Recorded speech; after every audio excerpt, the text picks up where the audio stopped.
The Avatar Dining Club Mysteries by Huckleberry Hax.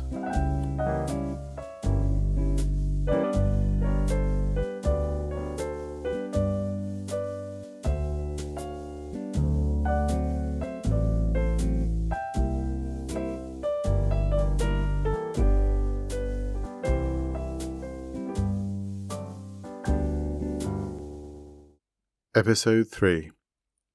Two Places at Once. About a week before the third meeting of the Avatar Dining Club, its founder Edward sent us all an email inviting us to nominate a member who would, as he had done previously, bring with them to our next meeting a virtual guest.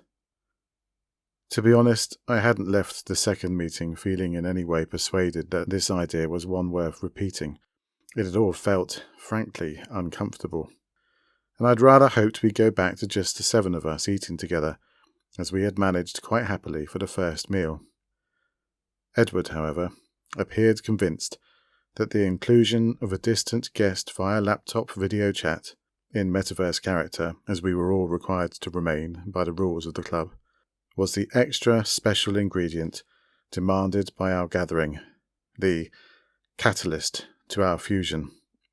It was one of those group emails that you look at on your phone and frown at whilst you read it, and then hope that someone else will reply to before you. I needn't have worried. Raw Concrete, our club's virtual builder, had nominated himself within 5 minutes, and we all quickly and gratefully fell in behind him. "You're going to love this girl, Edward," he said, as he set up the laptop at the end of the table 6 days later. Once again we'd come to Labero Verde, an Italian restaurant in Basingstoke on Winchester Street. "She has a mystery I don't think even you'll be able to solve." "Let me remind you, my boy," said Edward, his lined, 60-ish face both stern and kind at the same time, "that I wouldn't have solved anything without the very helpful questions you all of you asked, and the answers they prompted." "Is that our thing now, then?" asked Indigo Williams, pushing a few strands of her purple hair from her face as she took her seat at Edward's left. "Are we virtual world detectives?" "I can live with that," Raw declared. "We most certainly are not," Edward stated firmly. "We're a group of friends who enjoy stimulating, metaverse-themed conversation. If the conversation should take the direction of a little mystery every now and again, well, so be it." Mary Ann Middlemarch, sitting on my right, turned to me and said, "Don't you write stories about metaverse detectives, Leonard?" "Oh, I meant to say," Jennifer Bitt said, taking his/her place opposite me, "I started one of your novels last week." "Started?" I inquired. "I'm about 3 chapters in. It's very... She circled her hands in the air.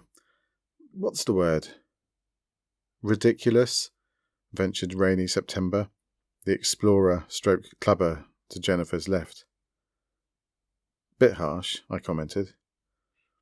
"Do you really think someone would murder a person in real life just because he used a copybot to steal her latest virtual world hairstyle?" Jennifer asked.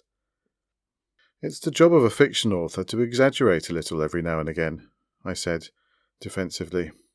"Exaggeration is a blood relation to falsehood and nearly as blamable," declared Edward grandly. "Is that a Facebook meme?" asked Rainey.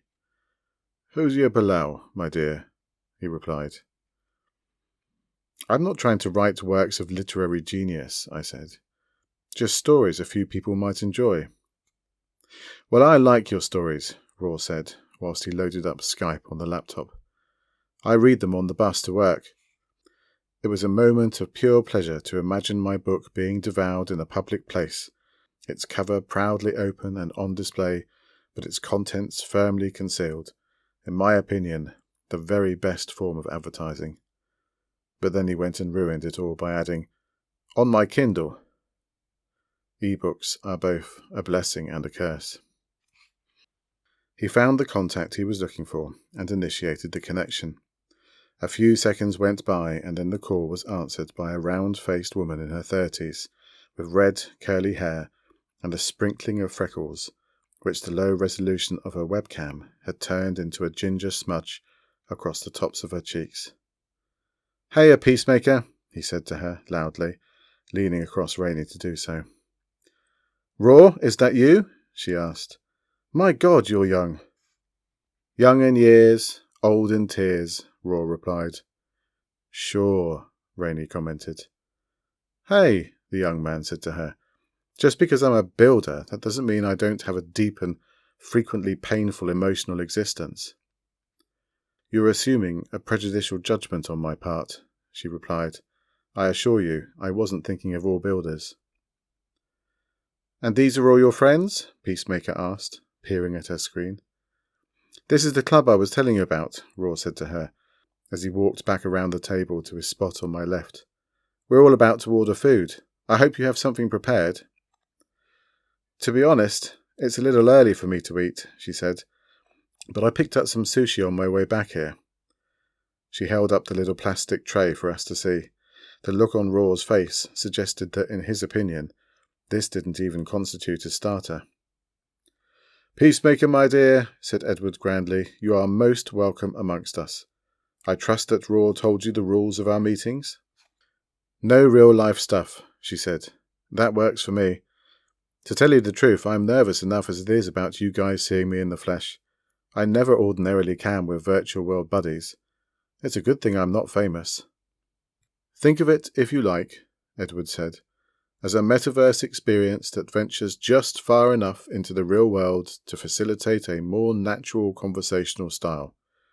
Engaging though I find online conversation to be, it still requires a great deal of effort for those of us old enough to still value what the eyes and ears tell us about what a person is saying." We ordered. The starters came, and we all got to work on the edge of our hunger, and Peacemaker nibbled slowly on her sushi through this momentary lull in conversation. Presently, Raw wiped garlic bread crumbs from his mouth and said, "So why don't you tell us about your mystery, Peacemaker?" Edward interjected, "Let's not get ahead of ourselves, my boy. We haven't introduced ourselves properly yet." So we went around the table in turn, each of us giving our metaverse name and occupation, and then Peacemaker introduced herself as a builder of plants and outdoor accessories. "I loved gardening when I was growing up," she told us, "but here in the city I don't have so much as a window box, so instead I garden and landscape in the virtual world." "Now can we do the mystery?"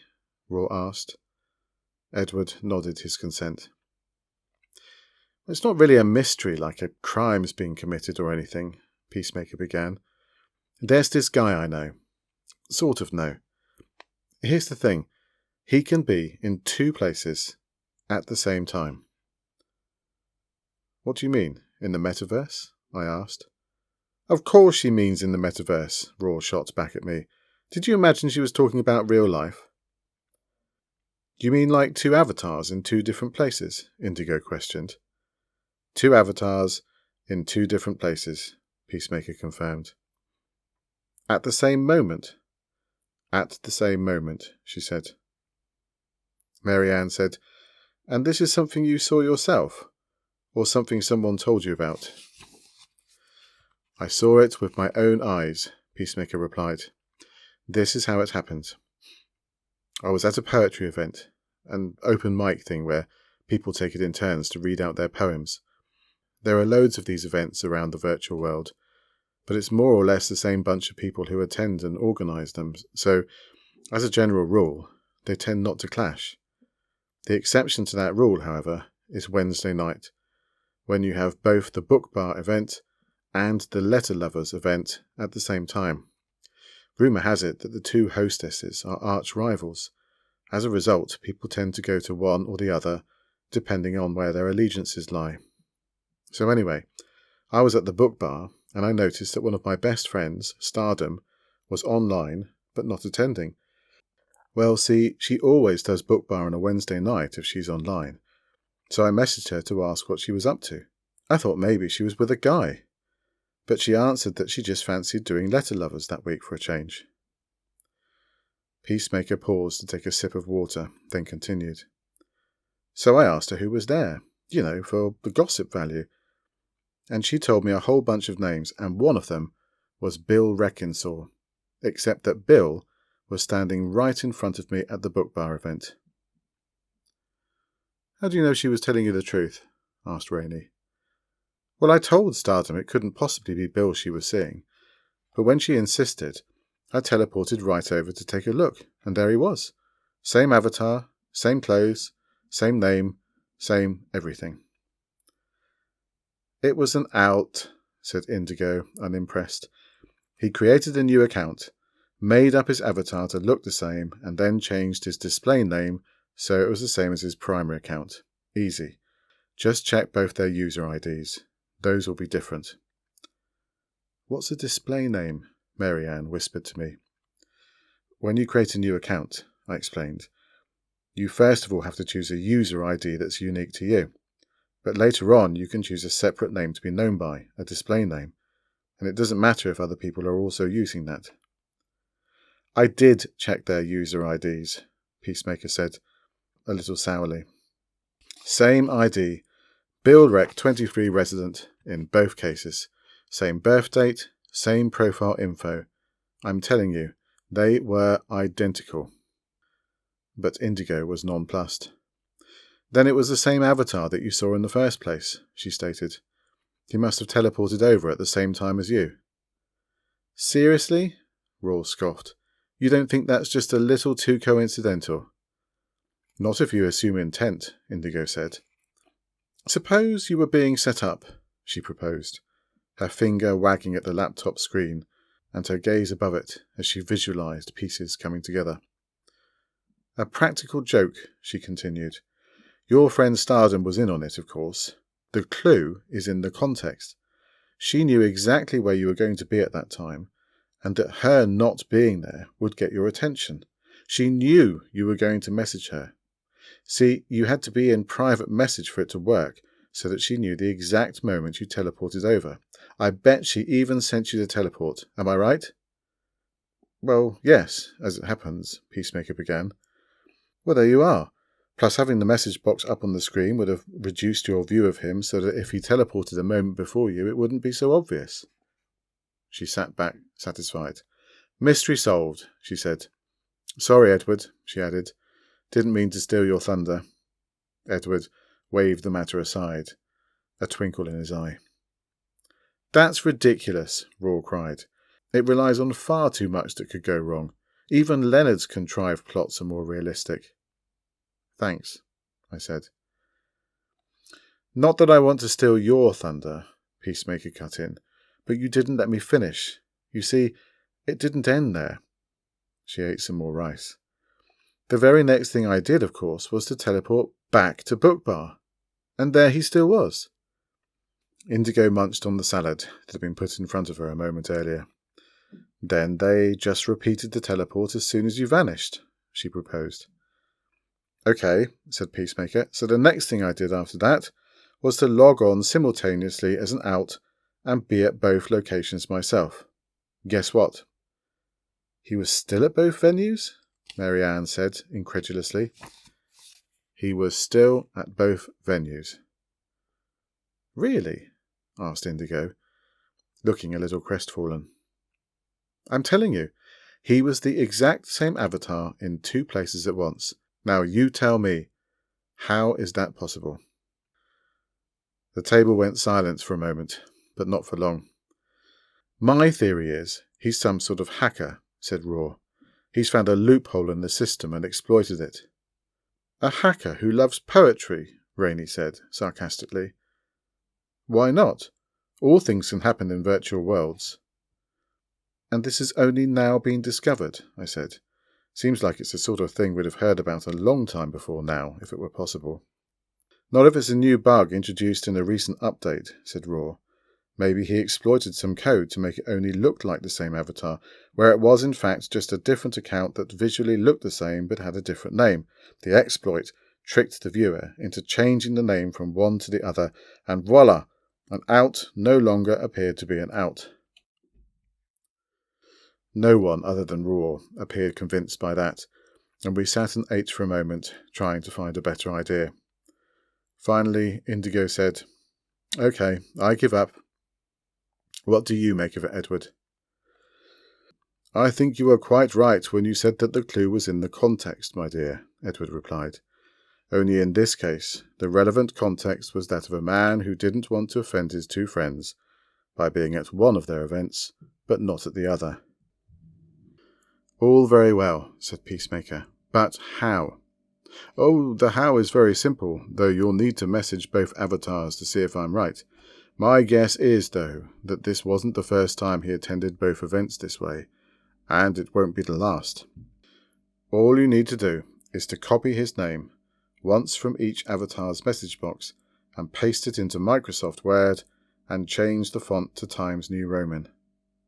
"Aha," said Jennifer. "I see where this is going." "I don't," said Roar. "What will that do?" "My boy," said Edward, "Times New Roman is a serif font, whereas the metaverse uses a sans serif font for all its text. One of the letters that changes the most when changed from a sans serif to a serif font is the uppercase I.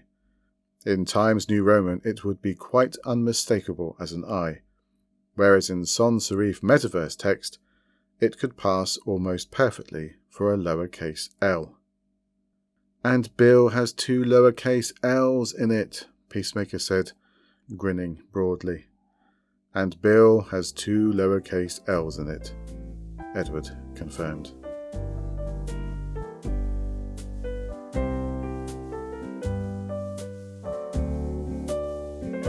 The Avatar Dining Club Mysteries was written and read by Huckleberry Hax. Music was by David H. Dean. For more of Huck's work, visit huckleberryhax.wordpress.com.